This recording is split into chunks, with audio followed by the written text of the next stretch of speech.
England's side couple will be reunited this week if, as expected, the fit again Jonny May is involved against Australia on Saturday.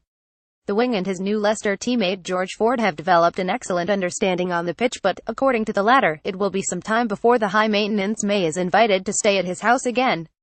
To assist May following his summer arrival from Gloucester, Ford offered him temporary lodgings only to discover the pair were less than compatible domestically. "He's such a nice guy, but I had to kick him out after 3 weeks," said Ford.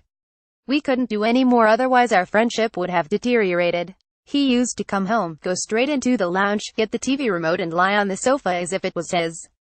That would annoy me straight away. He'd just treat it like it was his house, which I don't mind because he's a mate, but sometimes he would just take it a step too far." It did not help when, on a subsequent visit, May spilt takeaway sauce over Ford's girlfriend's new light blue suede rug and then revealed in an interview his tidy-minded host had probably 3 or 4 different types of Hoover and has them on all the time. Ford is now over his rug horror. "He bought me a new one, to be fair, but does not yet regard May as a reformed character. I think it took the lads at Leicester a while to work him out because he can come across as quite strange at first. Now they have a good understanding of him because half the time he's playing up rather than being normal. Everyone likes to spend time with Jonny, but little and often is best. If you spend all day with him at training, you just want to relax and chill out when you come home, but he's just non-stop. He's very good at manipulating situations and knowing how to wind people up." According to Ford, however, May is not so hot on his East Midlands geography. "For the first couple of weeks he didn't know his way round, so I picked him up and took him to training. One day he had to find his own way there, so he typed Welford Road into his sat-nav. He thought it was just a stadium, little did he know it's 12 miles long. He ended up on the other side of Leicester, late for the team run and the meeting.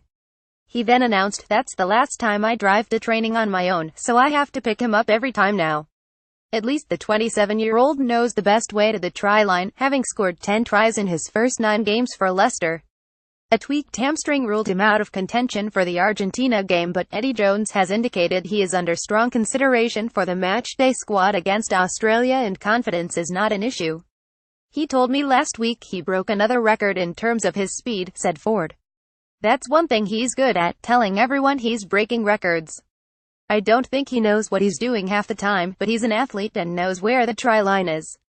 You can't take too much of that away from him because it makes him the player he is.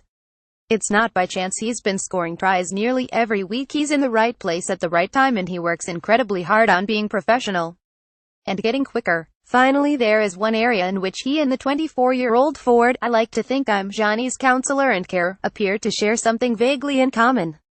The England coach rates his fly-half's sharp tactical brain so highly he entrusted him with the captaincy last Saturday after Dylan Hartley was substituted, and has so far resisted any temptation to install Owen Farrell at 10 instead. Ford was certainly a central figure in Farrell's absence in Argentina in the summer, and while remaining a rugby nut, has also started to appreciate the value of switching off away from rugby. "On the field you've got to be quite demanding of others and lead in different ways. I've got to make sure that when I go home after training, I try to switch off from rugby more and chill out, be a bit more relaxed. This week, though, is primarily about the day job, with England in need of an improved display against the Wallabies. We're not going to reinvent the wheel, we just need to be better at what we do. When we do have the ball this weekend, we'll certainly be looking to look after it a bit better." He makes it sound less daunting than looking after May on a daily basis.